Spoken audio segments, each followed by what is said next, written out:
Power doesn't disappear, just changes hands. From the smoky clubs of Harlem, to the frozen docks of Boston, to the sun-scorched alleys of Sicily, 3 men rose from nothing and ruled everything. They didn't just break the law, they rewrote it. Ellsworth, Bumpy Johnson, the gentleman gangster who built Harlem on loyalty. James Whitey Bulger, the ghost who ruled Boston through fear and deception. And Salvatore Toto Riina, the beast who turned Sicily into a kingdom of silence. 3 kings, 3 worlds, 1 truth.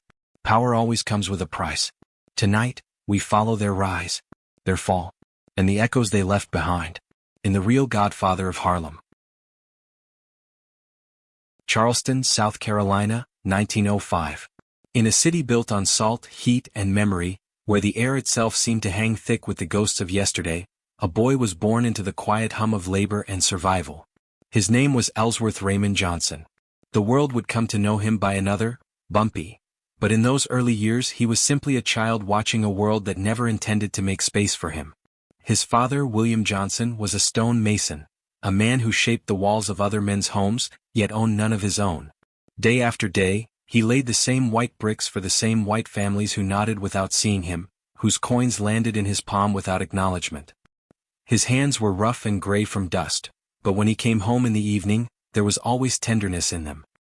He'd wash the grit off, sit down to dinner with his wife and children, and tell them that pride was something a man had to carve out of stone, one breath at a time. His mother, Margaret, washed other people's clothes, her fingers wrinkled from hours in soapy water. Yet she sang as she worked, soft old songs from her mother's church, songs that carried both hope and hurt in equal measure. Every chain must break someday, she would hum, and young Ellsworth, sitting near the window, would listen with wide eyes, not fully understanding what change she meant, only knowing that something deep and invisible was being sung away. The Johnson home leaned slightly to one side, patched with tin and tar, smelling faintly of salt, smoke, and starch.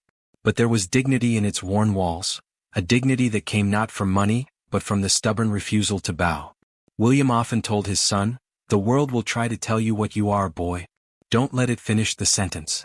That lesson settled deep into the child's bones. The nickname came early. A small bump on the back of his head, the result of a childhood fall, became a mark that would never fade. The neighborhood kids teased him for it, but they didn't tease him twice. Even as a child, there was something in his stare, something that said he'd already learned the hard way how the world worked. One summer afternoon, when Ellsworth was 9, 2 older white boys cornered him near the railroad tracks. One called him boy. The other threw a stone. He didn't run.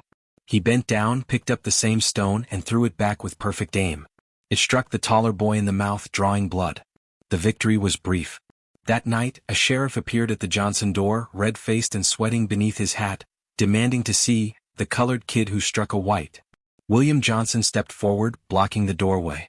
"Your law ain't welcome in this house after dark," he said evenly, his hands like stone blocks. The sheriff left, but the next morning William was fired. The message was clear. For the Johnsons, every act of pride carried a cost. Ellsworth grew quieter after that. He worked, he read, he watched. The local preacher took a liking to him and sometimes let him borrow books from the church.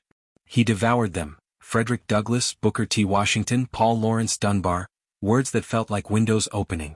In those pages he found men who refused to kneel. He began to dream of doing the same. But in Charleston, a smart black boy was a problem waiting to happen. Whispers followed him, that he talked too well, read too much, looked 2 white men in the eye. When a white policeman accused him one afternoon of insulting a girl, no one asked for proof. His mother didn't wait for an explanation. She packed a small cloth bag with a shirt, a Bible, and $3 hidden in a flour tin. His father didn't say much, only hugged him once and pointed north toward the railway. "Find a place that sees your mind before it sees your skin," he said. "And don't look back." That night, beneath a half-moon sky, Ellsworth ran. The cicadas sang in the dark, and the rails shimmered faintly in the moonlight. He followed them until the horizon glowed faintly gray, until the smell of sea salt turned to smoke. At dawn he caught a freight train heading north. He climbed into a boxcar filled with men chasing the same invisible dream. Factory workers, gamblers, drifters, all of them carrying stories stitched with hunger and hope. For 3 nights and 4 days, the train clattered through forests, marshes, and city lights that blurred like spilled ink. Ellsworth slept in fits, the rhythm of the rails becoming a heartbeat. Thud thud thud thud. Harlem, Harlem, Harlem. When the train hissed to a stop at 125th Street, he stepped down into a different world. Harlem, 1921. The streets pulsed with music, motion, and ambition. Men in pressed suits and shining shoes strode with a confidence he had never seen before. Women in wide hats and silk gloves laughed in front of barbershops. Preachers shouted salvation on one corner while jazz spilled like honey from another. For a boy who had grown up surrounded by silence and caution, it felt like the city was alive, and daring him to keep up. He slept his first few nights on a church pew, his satchel under his arm.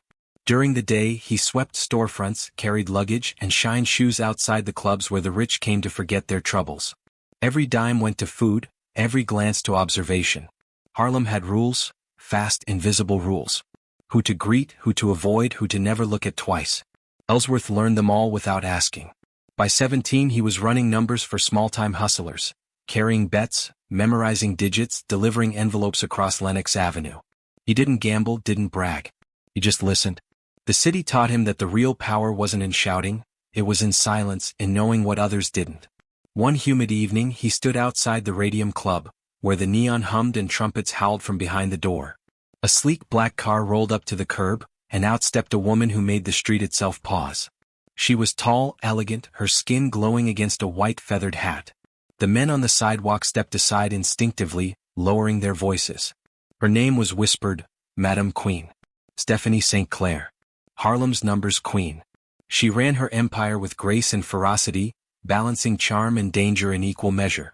The woman owned half of Harlem, and everyone in it knew it. Bumpy watched her move, not walk but move, like a woman who carried a storm behind her. She caught him staring. Most men would have looked away. He didn't.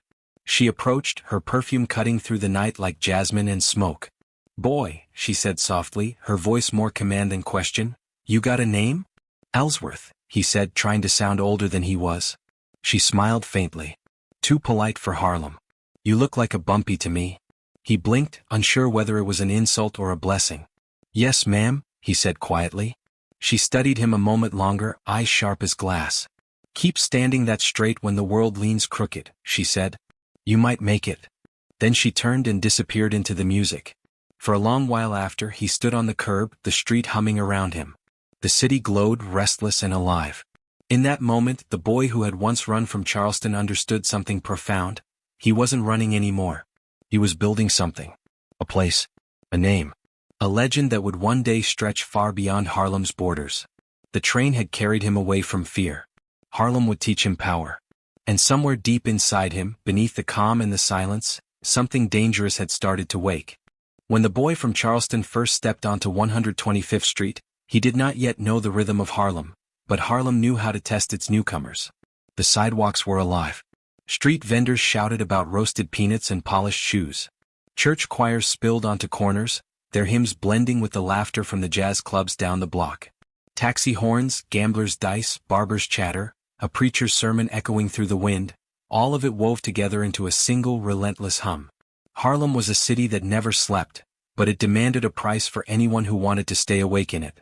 Ellsworth, Bumpy Johnson was 18 now, lean, watchful, carrying the quiet hunger of someone who had run out of homes to return to. The North had promised freedom, but freedom, he quickly learned, didn't mean kindness. It meant competition. It meant survival at full speed. He worked anywhere that would pay.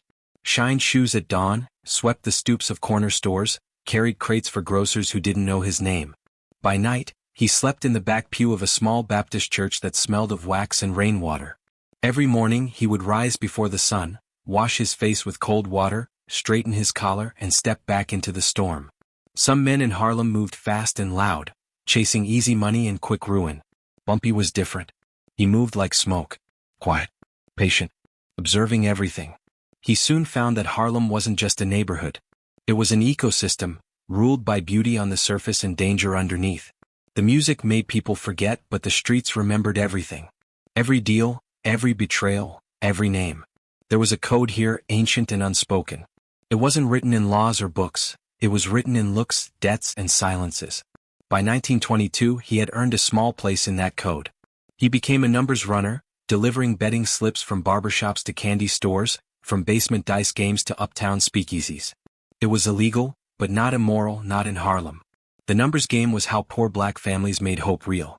A nickel on the right digits could mean rent or food or a chance to breathe. Bumpy learned the trade quickly. His memory was a weapon. He could remember 24 combinations at once without writing a single number down. His reliability, his word, was currency. In a world where everyone wanted more, he became the one person people could trust to keep what was his. That reputation spread quietly. And one night it reached the Queen. Her name was Stephanie St. Clair, though Harlem called her Madame Queen. She had come from the French Caribbean years before, building her empire from nothing but wit, beauty, and fearlessness. She ran the most successful numbers operation in Harlem, employing dozens of runners, clerks, enforcers, and accountants, all loyal to her not because she paid them well, but because she protected them fiercely. She wore silk gowns when others wore rags, and spoke French to remind the men around her that she belonged to no one's world but her own. Even the police who raided her businesses often left with their hats in their hands, half in awe, half in fear. And now she wanted to meet the boy who ran the numbers faster and cleaner than anyone else. The introduction came through an older runner named Jean, who had taken a liking to Bumpy's quiet discipline. One morning as they stood behind a storefront on Lenox Avenue, Jean said, "You're too smart to keep running errands, kid. Madam's looking for men with brains, not just muscle. You got both. Don't waste it." That evening, Bumpy followed Jean to the Queen's headquarters, a narrow townhouse on 139th Street, disguised as a tailor's shop. Inside, the scent of tobacco and perfume hung in the air. The backroom was bright with lamplight and soft laughter. Men in crisp suits counted bills, while women in flapper dresses poured whiskey into delicate glasses. And at the center of it all sat Madame St. Clair, her posture perfect, her presence undeniable. She was reading a ledger when Bumpy entered, but she didn't look up right away. When she finally did, her eyes caught him like a knife to the throat, sharp, assessing, deliberate. "So," she said in her lilting French accent, "this is the boy they call Bumpy." He nodded once. "Yes, ma'am." "You're from the South, aren't you?" "Charleston." She smiled faintly. "The South sends us its fighters." She gestured toward a chair. "Sit." He obeyed. For a long moment she said nothing. She simply studied him. He didn't fidget, didn't speak, didn't look away. Finally she closed her ledger. "Do you know what I sell, Mr. Johnson?" "You sell hope," he answered. The words left his mouth before he'd even thought them through. The room went still. Madame St. Clair leaned back, intrigued. "Hope," she repeated softly. "Not numbers, not luck. Hope." She smiled for real this time. "You may stay." From that day forward, Bumpy was no longer just a runner. He became part of her circle, her shadow, her confidant, her student. And under her, he learned more than just the business. He learned the art of respect. Stephanie St. Clair believed that power wasn't about fear alone, it was about control. The kind that came from speaking well, dressing well, moving through a room like you belonged in every inch of it. She had all her men wear suits. She insisted they speak politely, even to enemies. "A man who cannot control his words," she told Bumpy, "cannot control his world." Bumpy listened, absorbed, imitated. He spent nights in jazz clubs not to drink, but to study. He watched how men with money treated those without it, and how those without it watched from the shadows, waiting for weakness. He saw the invisible lines drawn between Harlem's elegance and its desperation. At her side he became fluent in power. He learned how to read faces, how to hear lies beneath compliments, how to make people owe him without ever asking them to. And Madame St. Clair, who trusted no one, began to trust him. In those years, Harlem was a kingdom built on rhythm and ambition. The Harlem Renaissance was in full bloom, poets, musicians, and painters filling the nights with brilliance. Langston Hughes recited verses in smoky basements. Duke Ellington's orchestra played at the Cotton Club while white audiences came to watch black excellence they couldn't understand. On the surface it was glory. Beneath it, quiet wars. The Italian mob was moving uptown, led by Dutch Schultz, the beer baron of the Bronx. Schultz wanted Harlem's numbers racket for himself. To him it was just another business to bleed dry. But to Harlem and to Madame St. Clair, it was a lifeline. The whispers of his expansion reached her before his men did. And when they did, rough, loud, drunk with arrogance, she sent Bumpy to watch, to listen, to calculate. He did. And what he saw that week would change everything. Late one night, standing at the corner of 142nd and 7th Avenue, Bumpy watched a car of Schultz's men pull up to a numbers shop that refused to pay tax. They dragged the owner out, beat him in the street, and left him bleeding on the curb as the saxophone from a nearby club played on. The police passed by and did nothing. Bumpy helped the man to his feet, carried him back inside, locked the door. Then he went straight to Madame St. Clair. "They're coming," he said. Her expression didn't change.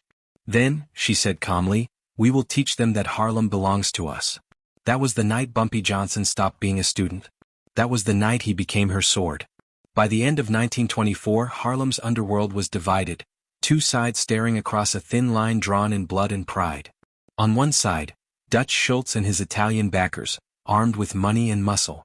On the other, Stephanie St. Clair and her lieutenant Ellsworth, Bumpy Johnson, the man from Charleston who had learned how to stand straight in a crooked world. The streets were watching. And somewhere, deep beneath the neon and the jazz, the first sparks of a coming war were beginning to catch fire. By the mid-1920s, Harlem was in its golden age, a city of silk suits, cigarette smoke, and survival. Every night, the streets glittered with possibility, trumpets wailing from the Cotton Club, laughter rising from basement speakeasies, perfume and danger drifting together in the summer air. The city moved to a rhythm of jazz and ambition, and in the middle of it all stood a man learning to turn both into power. Ellsworth, Bumpy Johnson, was no longer the hungry boy from Charleston. Under the guidance of Madame Stephanie St. Clair, he had become something Harlem had never seen before, a man who could walk through two worlds at once. One of intellect, art and poetry, the other of crime, blood and loyalty. Madame St. Clair had a rule. If you want to control men, you must first control yourself. Bumpy took that to heart. He studied more than street corners, he studied people. He began spending his free hours in Harlem's cafes and libraries, sitting quietly as writers and thinkers of the Renaissance debated over cigarettes and coffee. He listened to men like Langston Hughes reciting verses about a black America caught between pride and pain. He watched Zora Neale Hurston talk about freedom with her hands, her laughter filling the room.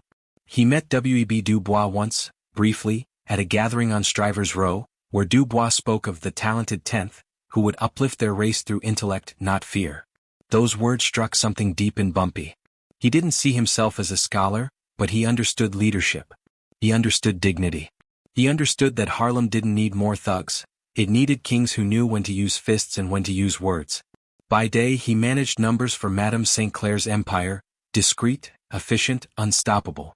By night, he dressed in tailored suits, learned French from his boss, and practiced proper speech until his accent softened. The newspapers started calling him the professor of the streets. The police began to recognize his face but couldn't touch him. And Harlem began to trust him. He was polite to old ladies and merciless to thieves. He paid for the funerals of neighborhood children who had died in fires or sickness. He made sure single mothers received their winnings from the numbers game even if their ticket had gone missing. A man's word, he would say, should be the one thing no one can steal. At the same time his power grew darker. He became the hand that moved behind the curtain, solving disputes, enforcing debts, and protecting Madame St. Clair's territory from the Italian mobsters who were testing Harlem's patience. One of those tests came from a man named Salvatore Riina, a lieutenant for Dutch Schultz. He walked into a Harlem bar one night, uninvited, loud, gold watch gleaming, and announced that his boss now controlled all numbers north of 125th Street. No one spoke. But word reached Madame St. Clair within the hour. "Handle it quietly," she told Bumpy. "We do not shout to prove we are strong. We whisper, and the walls will repeat us." 2 days later, Lanzetta's car was found abandoned near the Harlem River, the windshield cracked, the seats empty. No one saw a thing. But the next morning, every Schultz man on the block walked with their heads a little lower. That was how Bumpy built his reputation, not through chaos but through precision. He was a strategist, not a brute. When he used violence, it was surgical, never wasteful. And the people respected him for it, feared him for it, sometimes even loved him for it. Despite his growing legend, Bumpy was not a man without conscience. He spent evenings in his small apartment, reading by lamplight, his suit jacket hung neatly on the chair. Books covered his table, The Souls of Black Folk, The Art of War, a collection of French poetry given to him by Madame St. Clair. He wrote letters to his mother in South Carolina, though he rarely sent them. In one he wrote, "Mama, I am trying to be a man they can't forget. Not because I scare them, because I make them see us different." He would fold the paper, light a cigarette, and stare out the window at the lights of Lenox Avenue, wondering if the cost of being remembered was worth the peace he'd left behind. Harlem loved him, but Harlem also whispered about him. Some said he was St. Clair's right hand. Others said he was her secret lover. He ignored the gossip. What mattered was loyalty, and Madame St. Clair's trust was the kind a man could live, or die, for. One night she called him to her office. The room smelled of brandy and fresh flowers. She poured him a glass, unusual for her. "You've become the man I knew you could be," she said. "You move with your mind, not your temper. That makes you dangerous. But tell me, Bumpy, do you know what comes after danger?" He thought for a moment. "Respect." She smiled. "No. Loneliness." He didn't answer, but the words stayed with him long after she dismissed him. By 1928, Bumpy Johnson had become the invisible mayor of Harlem's underworld, the bridge between its elegance and its crime. He could sit at a table with poets in the afternoon and gunmen by midnight, and both would listen when he spoke. But the peace he helped build was fragile. Dutch Schultz was still hungry. And behind Schultz, in the smoky boardrooms of the Italian mafia, names like Luciano, Genovese, and Costello were beginning to take notice of Harlem's profits. To them, the neighborhood wasn't sacred ground. It was opportunity. To Bumpy it was home. And when outsiders came for Harlem, he would not reason with them. He would remind them whose kingdom it truly was. Late that winter, after a long meeting in the back of Small's Paradise, Bumpy stepped outside into the cold. Snow fell in slow spirals over Lenox Avenue. Streetlights glowed in soft halos. For a rare moment, Harlem was quiet. He stood there with his hands in his pockets, listening to the hush, the kind that only comes after too much noise. In the stillness he could almost hear the train again, that same steady rhythm from years ago, thud, thud, thud, thud, carrying him from Charleston to this life. He wondered if the boy on that train had imagined this. The silk, the respect, the fear. He wondered if that boy would even recognize him now. A passing cab splashed water over the curb, breaking the silence. He smiled faintly. "You got what you wanted," he murmured to himself. "Now keep it." He buttoned his coat and disappeared back into the lights. The gentleman gangster, the philosopher of Harlem's streets, a man building an empire with one hand and holding it back from ruin with the other. By the early 1930s, Harlem's glow had begun to flicker. The Great Depression had swept through New York like a silent storm, draining money, patience, and dreams. Factories closed. Bread lines stretched down avenues where jazz once played through the night. The city's heart still beat, but slower now, weary, strained. In Harlem, where pride had always been the only true currency, desperation began to whisper in every corner. And wherever desperation grew, predators followed. One of them came wearing a silk tie and a smile that didn't reach his eyes. His name was Dutch Schultz, born Arthur Flegenheimer, a Bronx gangster with a taste for power and a hatred for limits. He had risen fast during Prohibition, flooding the city with bootleg whiskey and blood.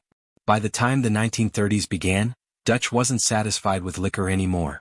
He wanted Harlem's numbers racket, the quiet gold mine that had built Madame St. Clair's empire. To Schultz, Harlem was just another business opportunity. To Bumpy Johnson it was home. And home was not for sale. The first sign of war came quietly. A numbers banker on 133rd Street was found beaten in his own shop. His records burned. His cash gone. Then another on 138th. Then a young runner, a boy barely 16, was thrown from a moving car near the Harlem River. Madame St. Clair read each report in silence, her hands steady, her eyes colder with every page. "They are sending messages," she said finally. Bumpy stood across from her desk, jaw clenched. "Then we send one back." "Not yet," she warned. "We are not animals. We fight when we must, not when we are provoked." Bumpy said nothing. But in his chest, something was already burning. Schultz's men moved through Harlem like locusts. They offered shop owners protection at gunpoint, took over betting parlors, bribed police who already looked the other way. The Italian mafia, Luciano, Costello, Genovese, pretended neutrality, watching from the sidelines as the blood began to trickle north. 4 years, Bumpy had walked the fine line between Harlem's underworld and its people, keeping order with quiet diplomacy. But diplomacy meant nothing to men like Dutch Schultz. And so, for the first time, Bumpy prepared for war. He gathered Harlem's lieutenants in the back room of Small's Paradise, the same club where poets once recited verses and lovers danced to Duke Ellington's orchestra. Now it smelled of sweat, tobacco, and tension. Madame St. Clair sat at the head of the table, wearing black silk, her hair pinned back like a queen preparing for battle. Bumpy stood beside her. "They think we're weak because we speak proper," she began. "Because we wear suits, not scars. But Harlem is not theirs to touch. Not while I breathe." Her gaze swept the room. "Mr. Johnson will speak for me. Bumpy's voice was calm, low, precise. "Schultz thinks we'll bow. That will let him buy us out like the rest of the city? But Harlem doesn't bow. We've buried too many for that. We'll keep our streets clean, our runners safe, and our word unbroken. Anyone who takes our money, our turf, or our people." He paused, looking each man in the eye. "Will not see another sunrise." No one cheered. No one needed to. The silence in the room was louder than applause. The first real blood came a week later.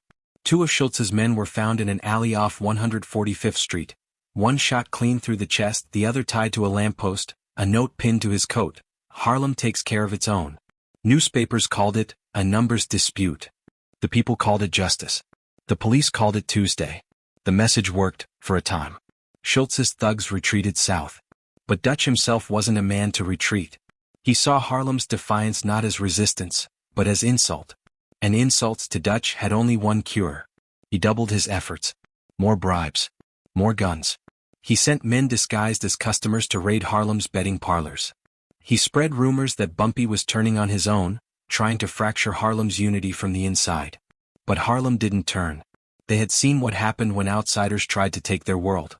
Behind the storefronts, behind the music, behind every handshake, the people stood with Bumpy. Even those who'd never met him spoke his name with a mix of fear and pride. To them he wasn't just a gangster.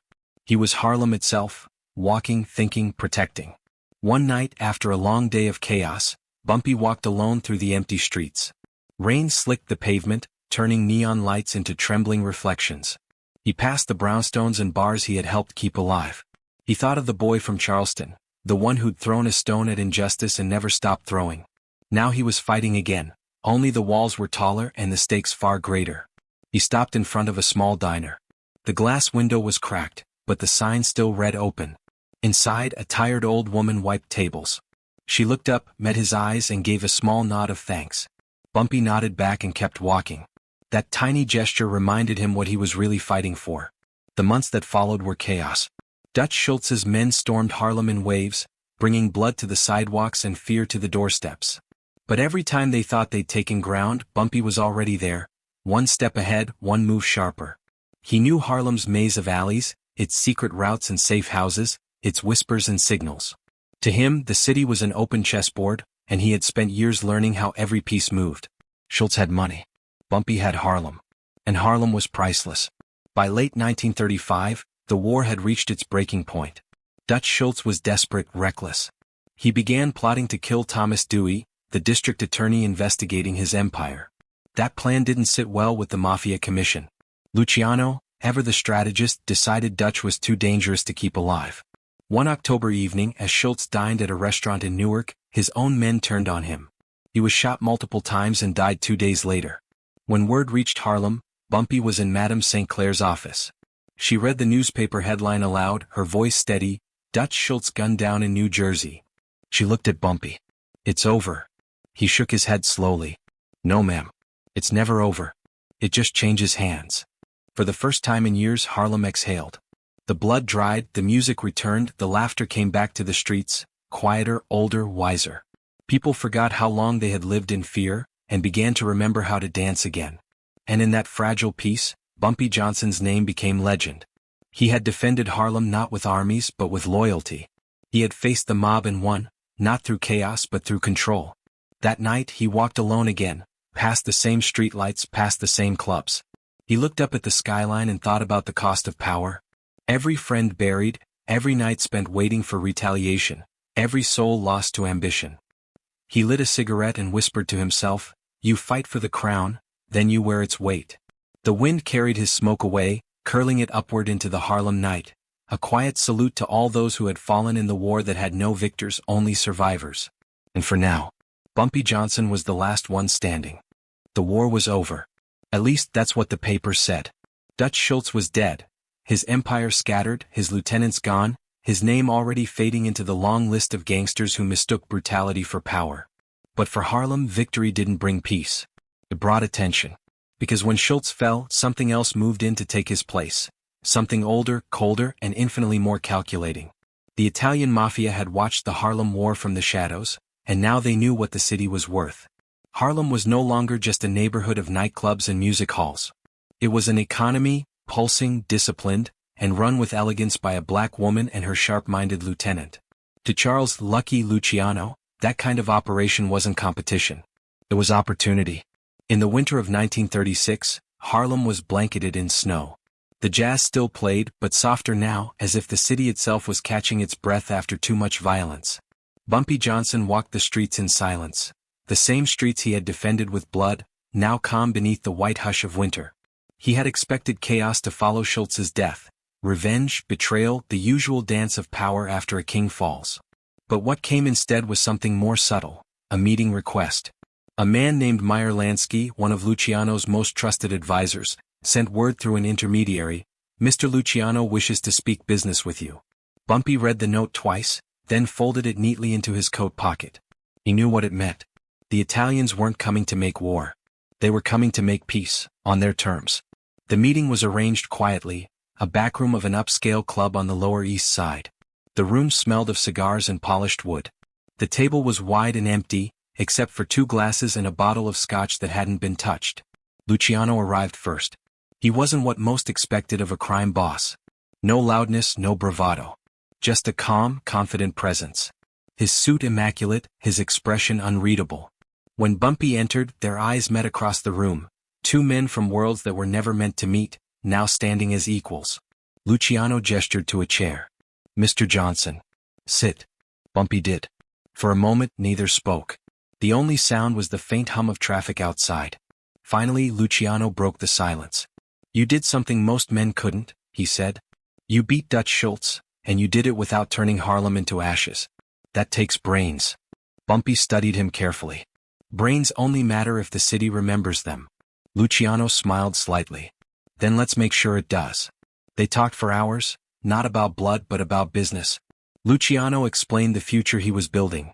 A national syndicate that united every criminal enterprise under a single code of efficiency. Italians, Jews, Irish, even blacks, each controlling their territory, each paying respect to the order. Bumpy listened in silence. When Luciano finished, he asked, "And Harlem? What happens to us in your order?" Luciano leaned back. "Harlem runs Harlem. But with partnership. You keep your numbers, your clubs, your street. We handle the bigger things, the connections, the shipments, the protection. Everyone eats. No more wars." Bumpy took a long breath. "And if we say no?" Luciano looked at him for a moment, then nodded, almost respectfully. "Then we'd be back to doing what men like Dutch tried. And you'd be back to burying friends." Bumpy didn't reply right away. He looked at the smoke curling in the air between them. Harlem had fought too hard to bow again, but he also knew that survival wasn't always about pride. Sometimes it was about position. Finally, he extended his hand. "You want Harlem's respect," he said quietly. "Then earn it." Luciano clasped his hand. "Deal." And just like that, the Harlem Pact was born. The alliance changed everything.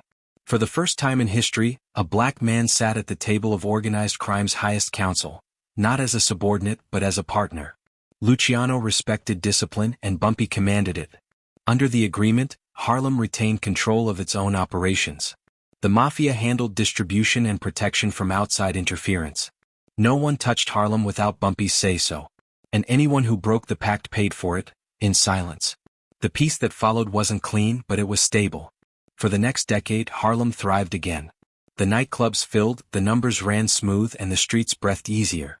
Madame St. Clair's operation became sharper than ever, structured, efficient, unstoppable. And though she never trusted the Italians, she trusted Bumpy to keep them honest. But peace, Bumpy learned, had its own price. It required balance, between power and conscience, loyalty and survival. He spent his nights walking the city, watching the way Harlem glittered again. The same city that had once been filled with screams now alive with laughter and brass. And yet, even as he smiled at the sound of music pouring from Small's Paradise, he couldn't help but feel the ghosts beneath the rhythm, the men who died so this peace could exist. He had won. He had built order out of chaos. And yet, in quiet moments, he wondered if he had traded his soul for it. Madame St. Clair saw it in him. She noticed how he spoke less now, how the fire in his eyes had turned into calculation. One evening she invited him to dinner. They sat in her apartment overlooking the snowy rooftops of Harlem. Crystal glasses, French food, jazz playing softly in the background. "Tell me, Bumpy," she said, cutting her steak delicately. "Do you feel like a king now?" He smiled faintly. A king's just a man who buried enough enemies to sit alone. She looked at him for a long moment. You've made peace with devils, Bumpy? Just remember, they never stop counting what you owe. He raised his glass. Then I'll keep them too busy to collect. She laughed, but her eyes remained sad. That's not how time works, my dear. Even kings run out of it. As Harlem flourished under the pact, Bumpy became more than a gangster. To the people he was a paradox, a man feared by criminals and loved by citizens. He gave money to families, protected small businesses, made sure children had school books and that drugs stayed off the corners he controlled. To the police he was untouchable. To the mafia he was essential. To Harlem he was a legend. But legends, he knew, were only as strong as the silence that kept them alive. One night, as he stood on the balcony of a Harlem hotel, snow falling softly against the city lights, Bumpy looked out over the world he had fought to claim. The neon signs flickered in the distance. Music drifted through the streets. Somewhere below, a boy ran through the snow, young, fast, full of hunger. Bumpy smiled. He saw himself in that boy, the runaway from Charleston who had come north looking for a place that would see his mind before his skin. And now that boy had built an empire. He whispered quietly to the wind as if answering a question no one had asked. The world never gave me a crown. So I carved my own. The snow swallowed the words. The city listened in silence. The knock came just before dawn. Not the kind that asks permission, the kind that announces inevitability. Federal agents, trench coats soaked with December rain, filled the hallway of his Harlem apartment. One of them read from a paper that already felt like prophecy. Ellsworth Raymond Johnson, you're under arrest for conspiracy to distribute narcotics. Bumpy didn't flinch. He didn't argue. He simply looked out the window, the street still dark, the snow falling over Lenox Avenue, and straightened his tie. Give me 5 minutes, he said. The agent hesitated, then nodded. Inside, Mamie, his wife, stood by the table, pale but composed. She had always known this day might come. He kissed her hand, gently, like a man leaving for work, not war. I'll write you, he said. And with that, the door closed behind him. They took him downtown, fingerprinted him, asked questions he didn't bother to answer. In the papers the next morning, the headline screamed, Harlem Godfather arrested in federal drug sting. The irony wasn't lost on him. Bumpy Johnson, the man who had spent years keeping heroin out of Harlem, now accused of trafficking it. Politics, corruption, betrayal, it didn't matter. In New York, truth was what the newspapers could sell. And the law, he knew, was just another business, with a different kind of debt. The trial was quick. The verdict quicker. 15 years in federal prison. Alcatraz. The island that devoured men. When the gates clanged shut behind him, Bumpy Johnson didn't look back. He had learned long ago that looking back was just another way of standing still. Inside, the world was stripped bare. No silk suits, no jazz, no Harlem nights, only stone, steel, and silence. But Bumpy wasn't afraid of silence. He had built his life out of it. He made his bed with military precision. He rose early. He read constantly, philosophy, history, law, poetry. He treated prison like a university the world had been too afraid to give him. In the yard, others looked to him instinctively. Even without money, without the weight of his legend, he carried something more powerful, presence. When fights broke out, he stopped them with a glance. When guards barked orders, he obeyed with dignity that unsettled them. And when younger inmates cursed the world, he told them quietly, don't waste your hate. It's expensive. One of those men was a young inmate from Chicago, restless and reckless. He asked Bumpy one day, how you stay calm, old man? Don't you miss it, the suits, the streets, the women? Bumpy smiled faintly. Everything out there, he said, was just a louder version of this. Walls, rules, and people trying to make you forget who you are. At least here, the walls are honest. The young man didn't understand it then. Years later he would. Bumpy wrote letters, hundreds of them, to Mamie, to his daughter, to Harlem itself. He told her not to worry about him, told her to keep the store running, told her to watch the streets. In one letter he wrote, the hardest part of being a man is watching the world keep turning without you, and realizing it doesn't owe you a thing. He would fold the letter, seal it, and slip it through the bars. Every word was a weapon disguised as prayer. The guards learned to respect him. The inmates called him the professor. He quoted Shakespeare in the cafeteria, recited Sun Tzu in the yard, and once, when a guard mocked his reading habits, he replied, you guard a prison. I guard my mind. Let's see which one holds longer. That guard never spoke to him again. Time passed differently there. Days stretched, years folded into themselves. Outside, Harlem changed, drugs flooded the streets, respect disappeared, and the world he had once ruled began to rot from within. But even from behind bars, Bumpy's influence reached home. He sent word through letters and loyalists, kept order, balanced debts, made sure no one forgot who had built Harlem's code. In his 10th year inside, a young reporter visited Alcatraz. She wanted to write about the Harlem Godfather. They sat across from each other in the visitation room, the glass between them catching reflections of two worlds that could never meet. "You don't look like the stories," she said softly.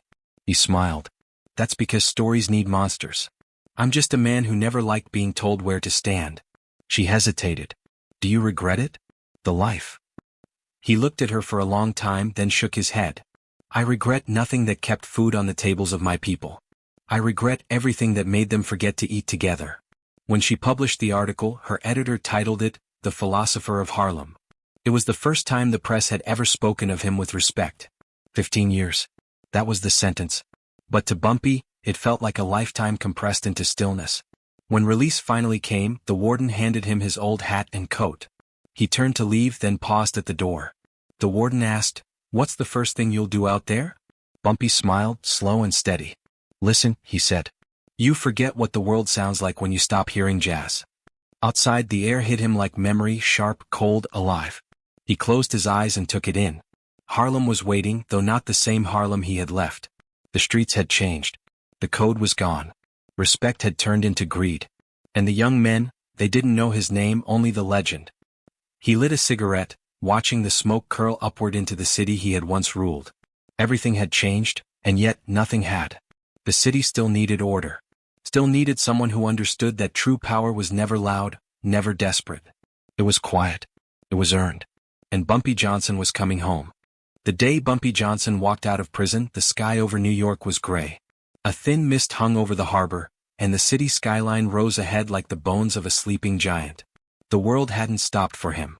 It never does for men who once thought they owned it. The guard at the gate handed him a worn coat and his old fedora, relics from another lifetime. As Bumpy stepped onto the street, he felt the weight of both. The fabric heavy with years, the hat slightly too tight, as if time itself was reminding him that nothing truly fits after so long away. A car waited for him at the curb, black, polished, unmarked. Inside sat Mamie, his wife, elegant as ever, her beauty now framed by the fine lines of time. When their eyes met, she didn't speak. She didn't have to.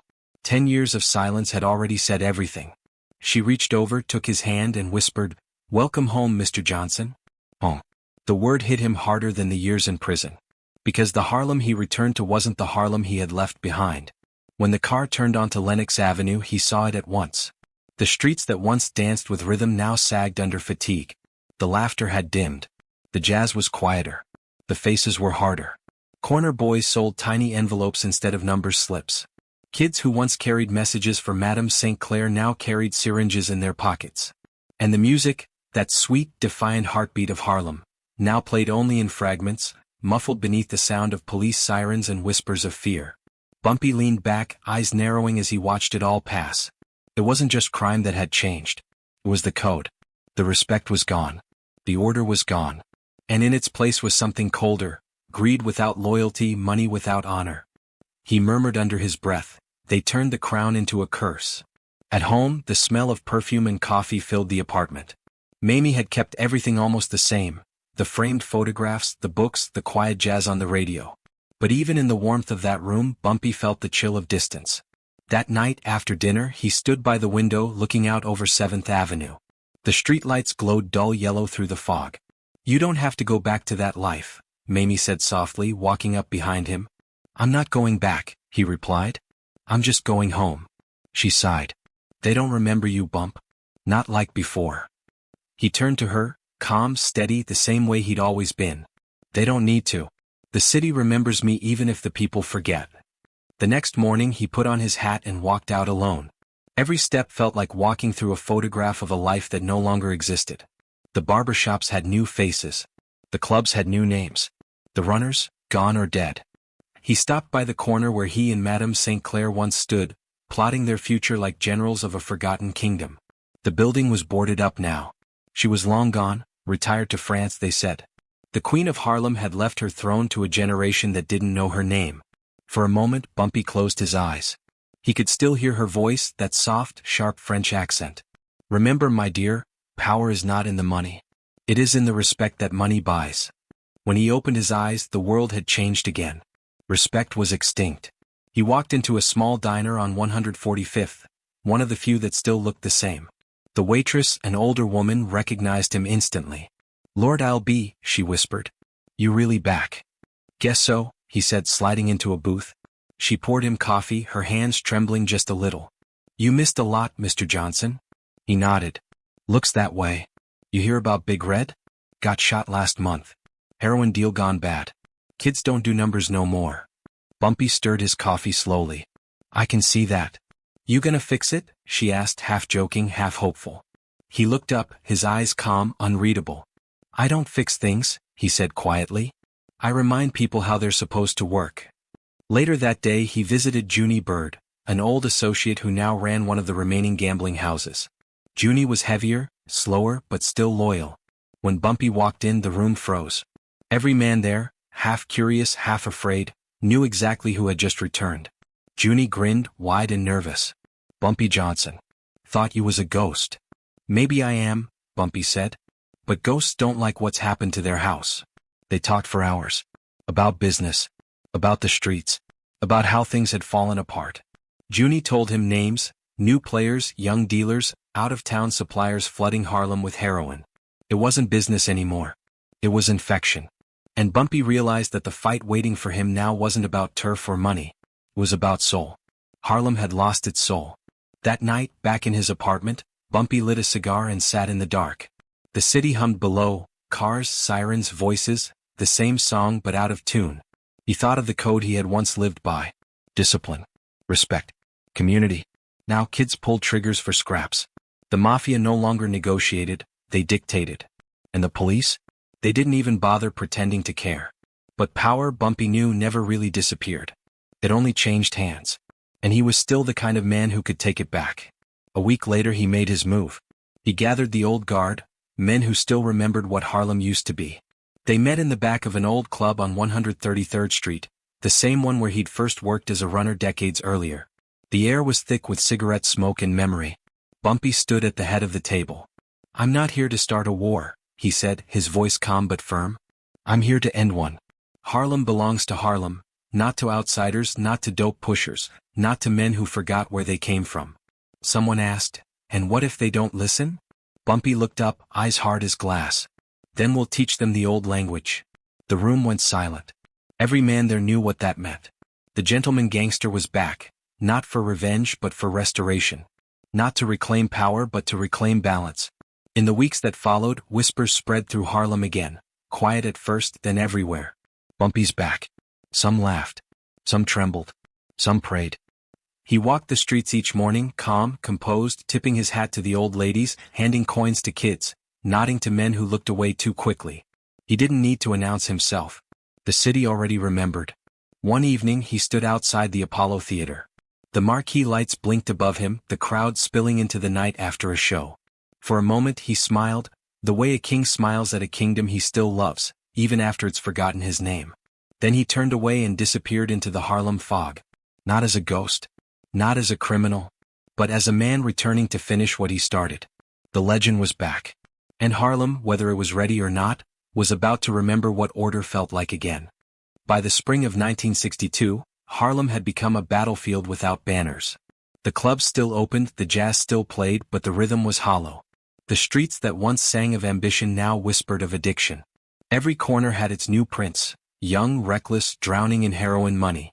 They wore Italian suits but had no code, no loyalty, no purpose beyond the next score. And in the middle of it all, the old king walked again. Ellsworth, Bumpy Johnson, was now 57. The hair was grayer, the steps slower, but his eyes, those sharp, calculating eyes, still cut through the smoke of Harlem like a blade. He could feel the city's pulse under his feet, faint and feverish. This wasn't the Harlem he had built. It was a Harlem on life support. And so, the lion rose one last time, not to reclaim his throne, but to remind the jungle who had tamed it first. The first night of his return to business was quiet.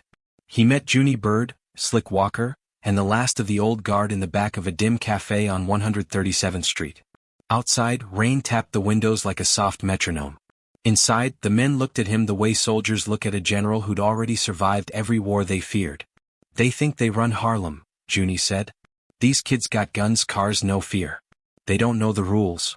Bumpy stirred his coffee, slow and silent. "That's the problem," he said finally. "No rules. They got suppliers from the Italians now," Slick added. "Luciano's boys don't even talk to us no more." Bumpy leaned back, exhaling smoke. "Then we remind them who built their business. Without Harlem, their money don't move." Junie frowned. "You planning a war?" Bumpy shook his head. "Wars are for fools. I'm planning order." He began quietly, visiting the corners, the clubs, the churches. He spoke to mothers who'd lost sons to heroin, preachers who'd lost faith in redemption, men who once ran the numbers but now worked for scraps. He never raised his voice. He didn't have to. Everywhere he went, the same sentence followed him. "Bumpy's back." Some whispered it with fear. Others with relief. He started cleaning the streets the old way by making people choose. Deal drugs in Harlem and you disappeared. Rob a family and you paid it back with interest, in money, in labor, or in apology. Disrespect an elder, and you found yourself banned from every club worth entering. Slowly the chaos bent under discipline. For the first time in years, kids could walk to school without stepping over needles. The music, the real music, returned. Even the police, though they wouldn't admit it, knew Harlem slept easier when Bumpy Johnson was awake. But order always threatens those who profit from disorder. Within weeks, Bumpy found himself facing not just street dealers, but rivals far more dangerous. The mafia no longer honored the Harlem Pact. New faces now ran the Italian rackets, younger, greedier men who saw Bumpy as an antique, a relic of an era that was supposed to stay buried. One night, in a smoky backroom of a Brooklyn club, Bumpy met with Vito Gigante, a rising figure in the Genovese family. The meeting was tense from the start. "You should enjoy retirement," Gigante said, lighting his cigar. "Let the young bloods handle business. You had your time." Bumpy smiled slightly. "Harlem's still my home. And I don't like strangers moving furniture while I'm still living in the house." Gigante smirked. "You think this is still your house? Harlem belongs to whoever pays the rent." Bumpy leaned forward, voice low and cold. "Then tell your landlords this. Harlem doesn't rent. We own." He stood, left a few bills on the table and walked out. Gigante didn't move. He just watched, a man too young to understand he'd just been warned by a legend. Days later, bullets cracked the night outside a bar on 145th Street.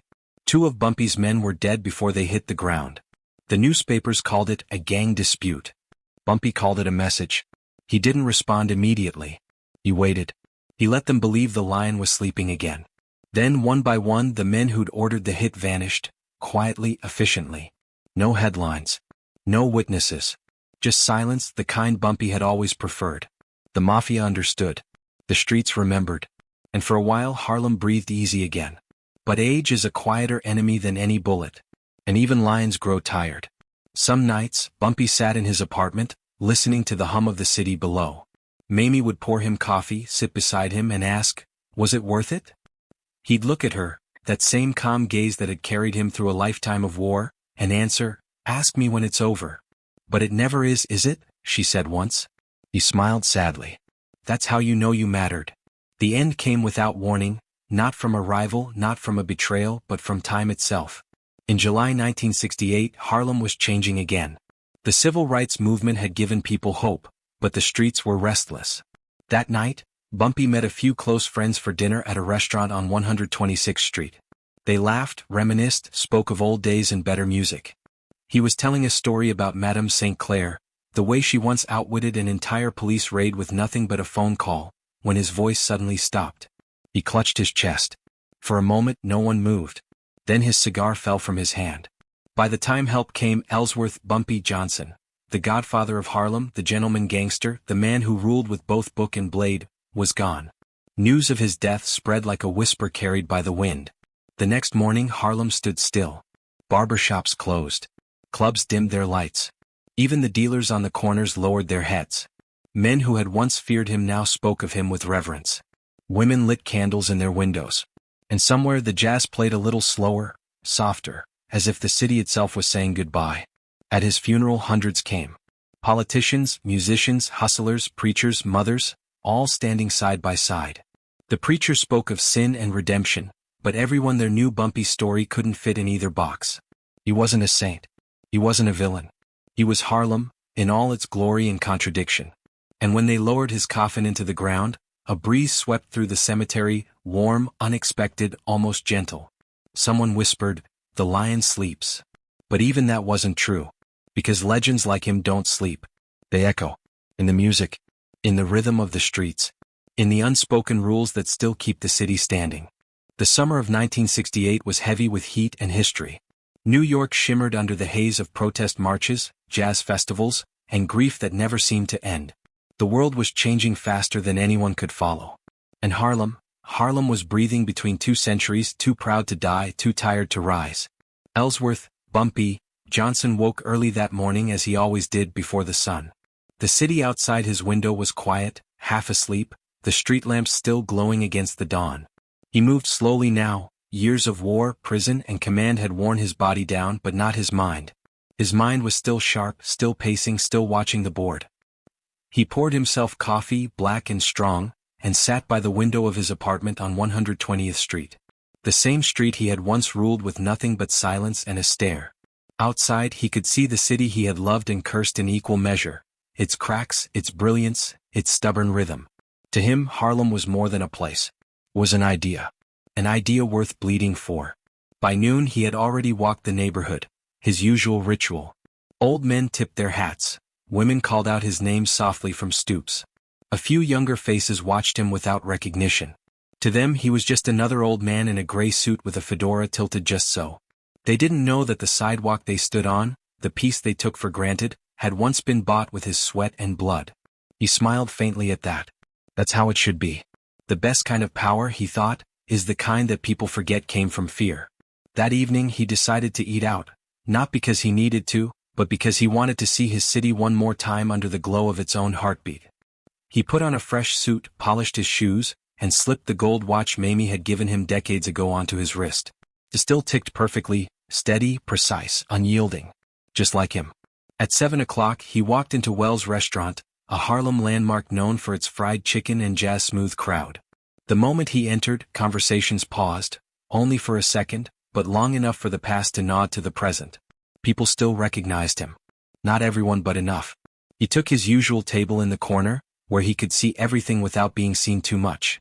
Mamie joined him soon after, elegant, poised, her presence grounding him like always.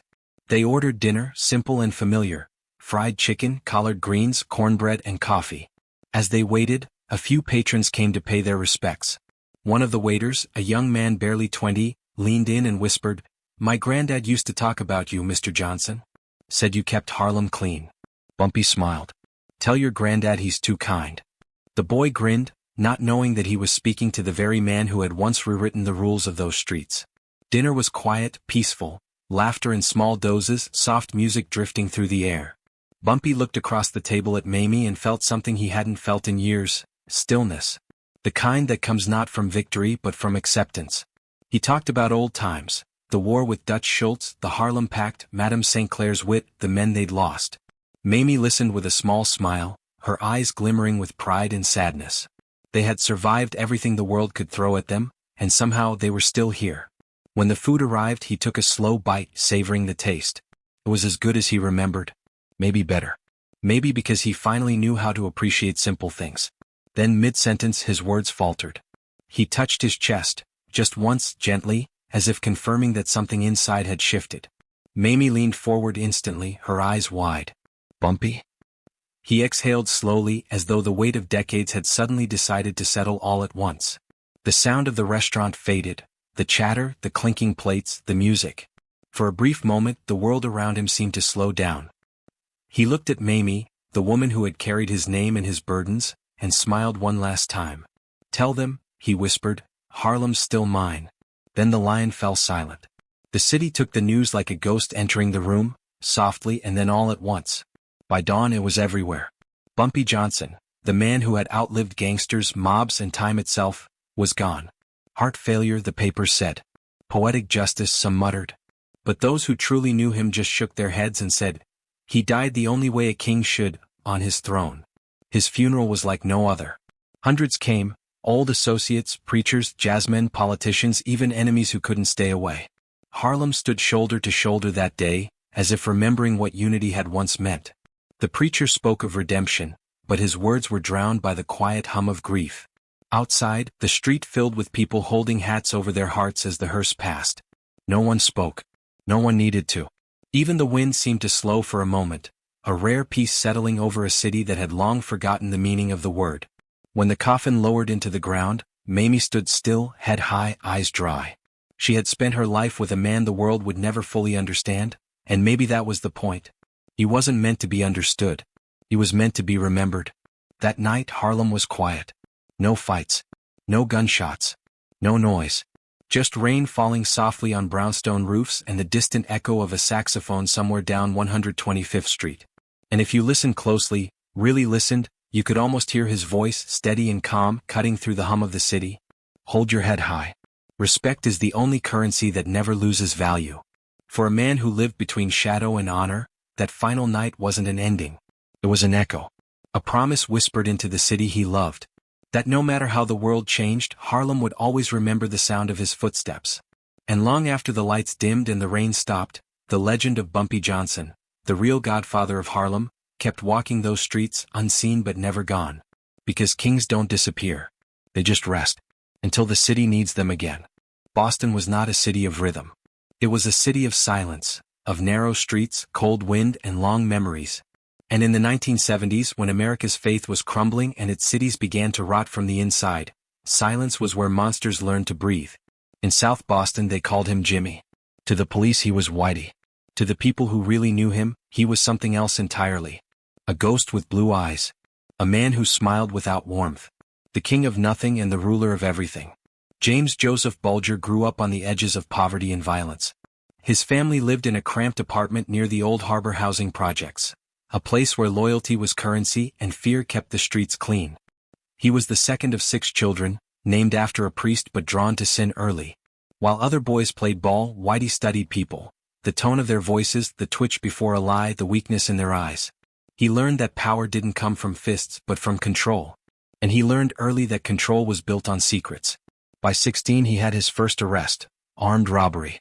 By 25 he'd spent years in prison, where he became something more dangerous than violent, patient. He read Nietzsche, Machiavelli, Sun Tzu. He watched guards, routines, human patterns. When he was released, he returned to Boston with a calmness that made men twice his size nervous. He didn't talk much. He didn't have to. Every word was a loaded gun. The city he came back to was changing. Factories were closing. Families were leaving. And the Irish gangs of Southie, once built on pride and community, had started to turn on themselves. Whitey saw opportunity. He understood what Harlem's Bumpy Johnson once did. Chaos isn't a problem, it's a ladder. At first he played small. A few robberies. A few favors. He built his name in whispers. He didn't seek attention. He let attention find him. When rival gangs clashed, he stayed quiet, and when both sides were weak, he stepped in, calm as a priest at a funeral. By the early 1970s, the Winter Hill Gang was his. He didn't just control them, he redefined them. Gone were the drunken brawls and reckless killings. Under Whitey, crime became business. He built systems, rules, payments, silence. If Bumpy Johnson ruled Harlem through respect, Whitey ruled Boston through paranoia. But what made him untouchable wasn't just fear, it was information.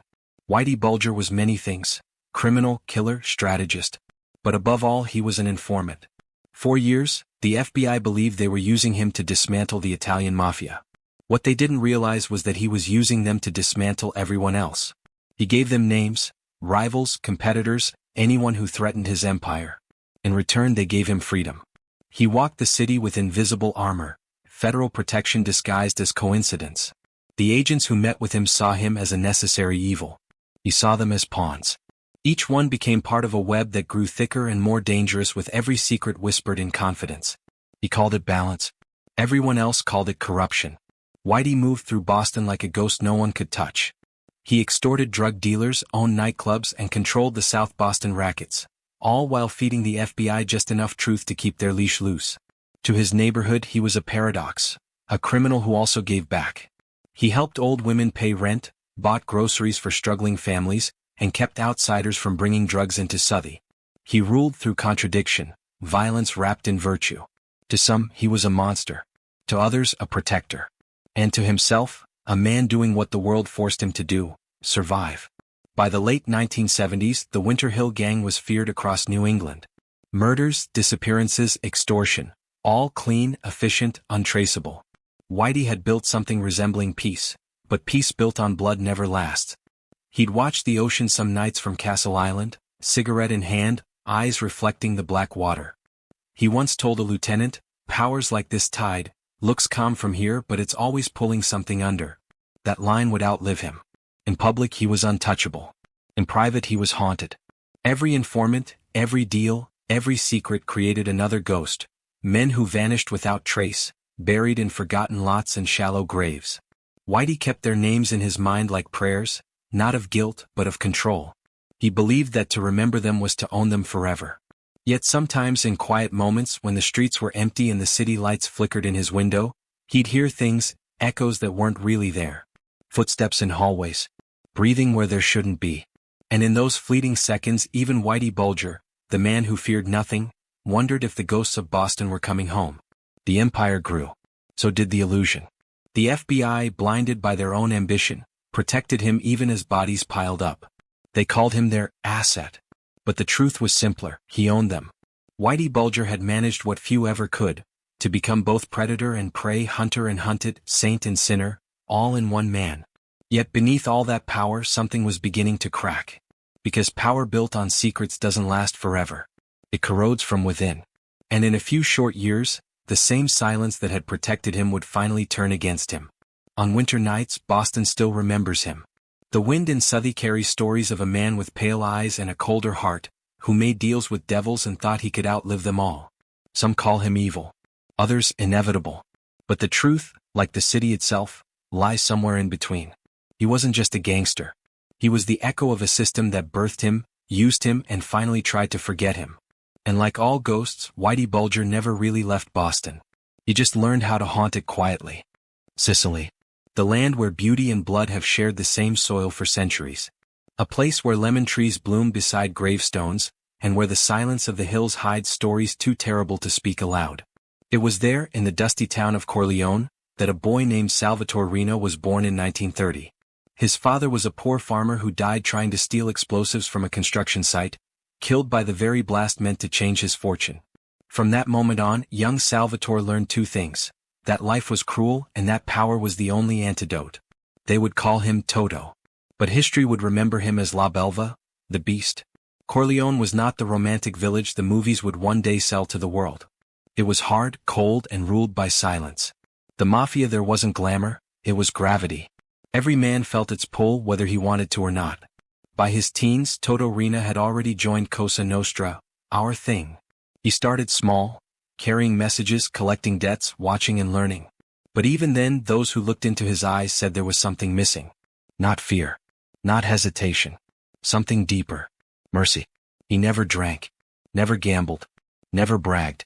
He simply watched, like a wolf studying the herd. And when his moment came, he didn't seize power. He removed everyone who stood between him and it.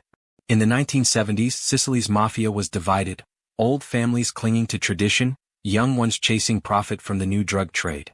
Cocaine had changed the rules. And Riina, small and quiet and utterly without conscience, understood the new game better than anyone. He began killing. Not with rage but with mathematics. Every rival, every suspected traitor, every friend who might hesitate, gone. His enemies didn't just die, they vanished. Bodies dissolved in acid, names erased from ledgers, families silenced through terror. Under Riina, the Corleonesi family became something new, not an organization but a regime. He turned Cosa Nostra from a code into a machine. No compassion. No negotiations. Only obedience. He once said to his lieutenants, "Better to kill 100 innocents than let one traitor live." And he meant it. By the early 1980s he ruled the island. Politicians, judges, police, all bowed to him willingly or not. The old bosses who had treated crime like ceremony were either dead or hiding. And those who dared to stand against him met the kind of death Sicily had not seen since war. He bombed cars. He blew up houses. He murdered magistrates in broad daylight. Even women and children were not spared. His violence was not a message. It was theology, a dark faith in fear. They called him the Beast because even other killers could not understand him. He smiled rarely. He prayed often. And he believed, truly believed, that he was chosen by fate to rule the island through terror. But every monster eventually mistakes silence for control. In 1992, two men decided enough was enough. Their names were Giovanni Falcone and Paolo Borsellino, judges who dared to take the mafia to trial, who gathered evidence, testimonies, and courage into a single act of defiance. Riina's answer was biblical. He planted hundreds of pounds of explosives beneath the highway outside Palermo. When Falcone's car passed, the road itself erupted, a roar that shattered glass for miles. Falcone, his wife, and his guards were gone in an instant. 2 months later, Borsellino met the same fate, his body blown apart outside his mother's home. Sicily wept. Italy raged. The world finally saw what had been hidden beneath the sun-soaked hills, the face of absolute evil. But the tide had turned. The people began to speak. Informants, pentiti, started breaking their vows of silence. One by one, Riina's men were captured. And in January 1993, the impossible happened. La Belva was caught. He was arrested in Palermo, not in some dark cave or mountain hideout, but in a modest apartment just miles from his own mansion. When police asked for his name, he smiled faintly. "Salvatore Riina," he said.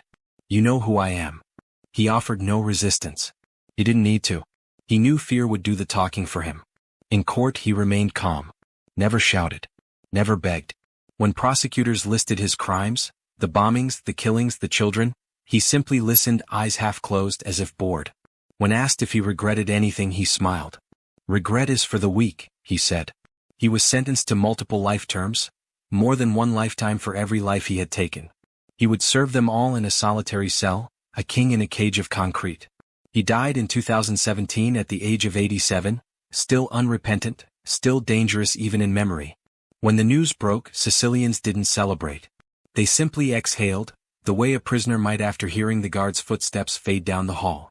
At his funeral there was no music, no flowers, only wind through olive trees, and the soft murmurs of those who dared to come. One old man said quietly, "The beast is gone, but the fear he taught us still breathes." And that was his legacy, not wealth, not loyalty, not respect. Fear. Cold, endless, inherited fear. If Bumpy Johnson ruled through respect, and Whitey Bulger ruled through deceit, then Salvatore Riina ruled through terror, the final stage of power when all else fails. His story isn't about crime. It's about what happens when a man forgets he's human. When he becomes not a leader but a storm that devours even the ground beneath it. Today Sicily is quieter. The hills bloom again. The streets are cleaner. But if you listen closely on certain nights, when the wind moves just right through the lemon groves of Corleone, you might still hear his echo, a whisper carried on the air like a curse refusing to die. Because some monsters don't stay buried. They linger, not in the earth, but in memory. They ruled different worlds, Harlem, Boston, Sicily. 3 men, 3 crowns, 3 shadows stretched across time. And yet, when you strip away the accents, the guns, the geography, they were all the same story written in different languages. Each believed he was building something eternal. Each learned too late that eternity has no use for men. In Harlem the jazz still plays. Somewhere, a street still bears the faint echo of Bumpy Johnson's footsteps, steady, deliberate, the rhythm of a man who believed order could exist even among outlaws. He fought with rules. He spoke with respect. He made crime sound like philosophy and loyalty feel like religion. But Harlem moved on the way cities always do. And yet, late at night, when the rain hits the windows on 125th Street, the old ones still whisper. Things were safer when Bumpy ran this block. Respect, that was his ghost. Not fear. Not power. Just the rare silence that comes when men remember there used to be rules. Across the ocean in Sicily there are no whispers, only scars. The lemon groves grow again, the cobblestones shine under sun. But beneath them, Salvatore Riina's shadow still twists through memory. His empire wasn't built, it was burned into the land. He ruled through terror so complete that even death had to ask permission to enter his town. Now his name is spoken like a curse. Children learn about him in schools, not as legend but as warning. And every Sicilian mother who lights a candle at church still prays for a world where no man like him will rise again. Terror, that was his ghost. Cold, efficient, and eternal. And then there's Whitey Bulger, the ghost of Boston. He believed he could cheat the system by becoming part of it. The criminal who worked for the law, the informant who outsmarted his own hunters. For a while he did. Until the tide turned. Until the silence he built to protect himself became the same silence that buried him. He died alone in a prison cell, beaten, faceless, forgotten. But South Boston still talks about him. Some say he was evil. Some say he kept their streets safe. And in that contradiction he got what he always wanted. To be remembered but never understood. Deceit, that was his ghost. A mirror that never stops reflecting. 3 men. 3 empires. 3 ghosts still walking their cities after midnight. They never met. But if they had, you might imagine it this way. A smoky backroom. A single round table. 3 chairs, 3 glasses of whiskey untouched. Outside the rain never stops. Bumpy would be the first to speak, voice low, precise. You can't run a world without rules. Whitey would smile, cold and sharp. Rules are for the men who need permission. Riina would laugh, a short hollow sound. Rules are for the dead. And for a long time they'd sit in silence. 3 kings in exile. Listening to the ticking clock. Each realizing that time is the only empire no man can rule. Because power fades. Money fades. Even fear fades. But stories stay. The streets they walked, the codes they wrote, the blood they spilled. It all becomes history told in whispers. And when night falls and the world grows quiet, their names return. Not as warnings, not as worship, but as lullabies for those who can't sleep. Bumpy, Whitey, Riina. 3 names spoken like prayers for the restless. Because we're not really drawn to their crimes. We're drawn to their certainty. The way they lived in a world of gray and somehow made it black and white. They remind us that power, at its core, is just another kind of dream. And every dream ends when you open your eyes. Somewhere in the deep hours past midnight, a voice, calm, steady, old, says, "Sleep easy, kid. The kings are gone now. The world belongs to quieter men." The city hums in reply. The rain taps the window. And just before sleep takes you, you realize something simple. All legends end the same way. Not with a bullet, not with a crown, but with silence.